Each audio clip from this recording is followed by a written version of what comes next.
I'm Kathy Freeman and you're watching Asphic TV.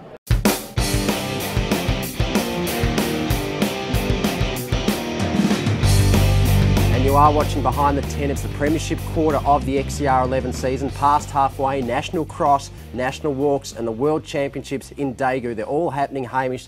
A lot of athletics to get to. Let's start talking XCR 11. Who's at the top of the premiership standings? Well, Tom, Men's Division 1, very close. Box Hill, just a single point ahead of Geelong.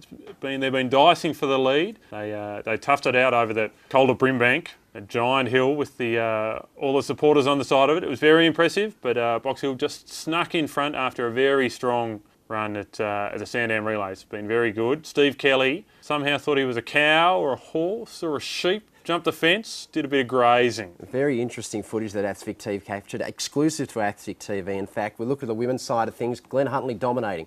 Anna Thompson's back, she's winning races, and it's right down to their Division 4 team that they're top of the table. It really only looks like Mentone in Division 3 has any chance of stopping the sweep of all 4 divisions. Trevor Vincent will be very happy with that. They're looking strong. Knox started so well in the women, but they just faded off a little bit, but that's just racing here in XCR. It's all about consistency, so we need to look forward to the 2 relays coming up, both in Coliban and the Tan relays, and the half marathon's also decisive. It's a case for, in the middle of the table in particular, for some teams to pick up some extra points, because a lot of the teams, they get their middle distance runners in, can cope with the 4, 6, 8K distances, but the half marathon, it's a totally different kettle of fish. Different kettle of fish, and very important to just keep your team morale up, just keep people interested. It's a big day, Coliban, great fun, but a big day, and so you've got to get everyone out there, get the maximum numbers. It's all just about numbers, Tom, that's it. Now, we've got to look to individual results. Liam Adams on fire, Mitchell Brown on fire, and Athletics Essendon, they're really starting to form as a team, maybe leaving their charge too late,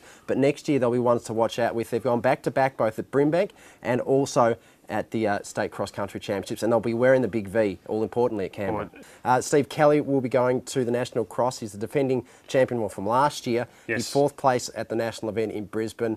Also young and up-and-coming, Luke Hennessy from Glen Huntley. Good performance at the State Cross. He'll be heading up there. Nath Hardigan, you can almost say he's not quite wily veteran category, but he's the mouth from the south of Ballarat, so he's got a lot going for him. He does, doesn't he? He's looking very strong, always good to give the team a pep talk. He'll be the one to do it. And you'll recognise him in his Oakley radars and the red hair getting around there. I don't think you ever see him racing without them. He does. And the last person that'll hit up that team, of course, will be Steve Deneen. Spent a bit of time in the US, but he's back in Australia and in good form. Straight back into top form. Looking good for Box Hill. Always been good to see him out and running, Chubba. And looking to the women, there's some. It's going to be a strong team for Victoria. Sophie Barker, first Victorian team in the cross country. And on the other end of the spectrum, Anna Thompson, Kate Sybel-Crosby, probably lining up for about their 50th Victorian team. They've been doing it for a very long time, very established campaigners.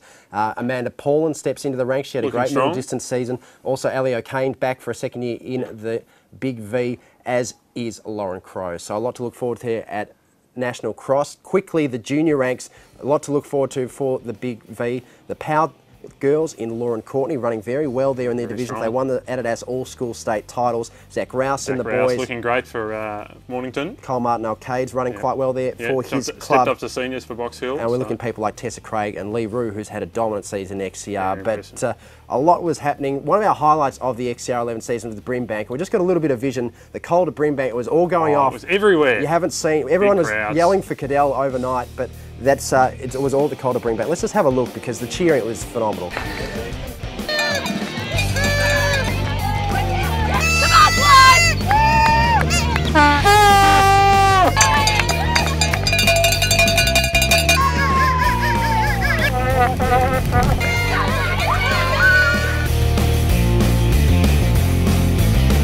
That's good footage, Tom.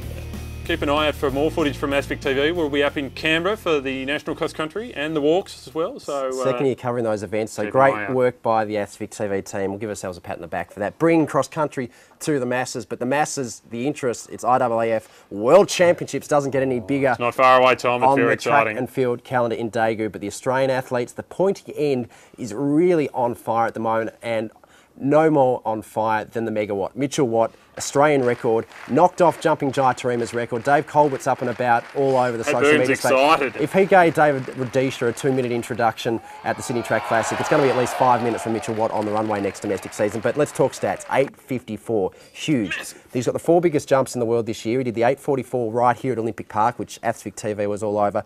He did that again in Shanghai. 8.45 recently at the Birmingham Grand Prix. Punctuated there by the 8.54 in Monaco, where he just blew everyone out of the water. He's got to be the red hot medal favourite, and he's enjoying his jumping. Is the Gary Bourne trained athlete. He certainly is, and jumped 54 in the second round. Just decided that was enough.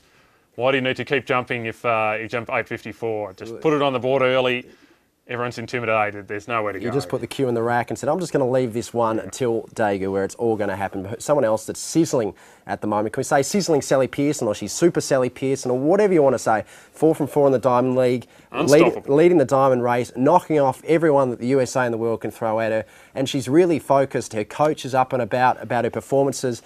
She's hitting her time targets. All on the Twitter as well. You can read all about it on Twitter. There's a lot of love for Sally Pearson going around, and why not? She's the superstar of the women's side of things at the moment. Also one of our superstars. Danny Samuels is in solid form.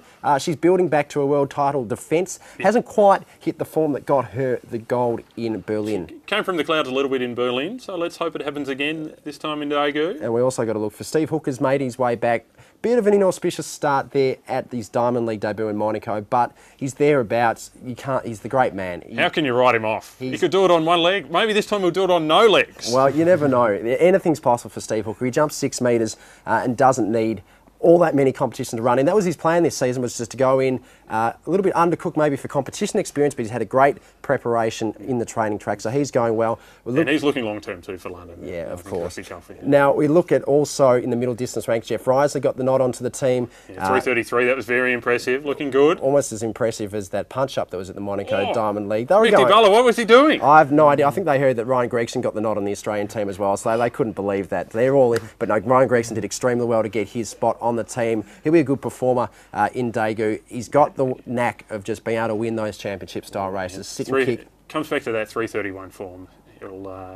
He'll show up in the final. And Kayla McKnight, of course, doing very well. Great to see her make the team. I'll tell you what, who's back? Buster. Got a win in the Birmingham Diamond League.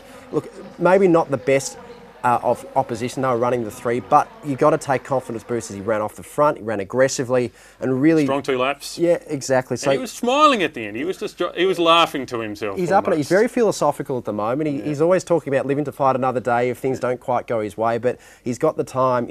He's a great championship racer. We know what he can do. He's a bronze medalist, so you can never discount him. And we better look quickly at the throws as well. Ben Harradine's consistent, solid levels. He's looking just to keep raising them in the lead up to the all-important medal rounds at the World Championship. Jared Bannister's finding a little bit of form on the European scene. Exactly. And then we look to the likes of our 4x4 team in the men's ranks. They'll really want to be getting that depth there around that 45 second. Maybe a couple of them will need to run sub 45 seconds if they're going to medal again. First big hit out for Steve King-Solomon. Exactly. It'll be great to see the young man getting around at the World Championships at the top level in the sport. So there's a lot to look forward to there on the international stage. And it's all live. SBS, get amongst it. All perfect time, prime time. Of course, we'll be covering it on Twitter at @athsvic. On Facebook, there'll be the updates. The website will have the daily reports. It'll all be there. Also, Athletics Australia will be doing their thing as well. The Australian Flame Facebook page is up and about. We also quickly better mention our walkers. Jared Talent will be one to watch. A medal help. Deeks is back, the former world champion over 50k, Regan Lamble, and Nunawading walkers. Making her debut for Australia. Exactly. Very so proud. A lot to look forward to on the athletics scene. Hamish, that's the international wrap at the moment. A lot going on. Packed with action. And that's how we're going to have to leave it for this time on ASFIC TV. We're going to come back very shortly with an update of the World Championships, but for me, that's all I've got for the moment, Hamish. Thanks a lot, Tom. We'll see you soon. See you next time.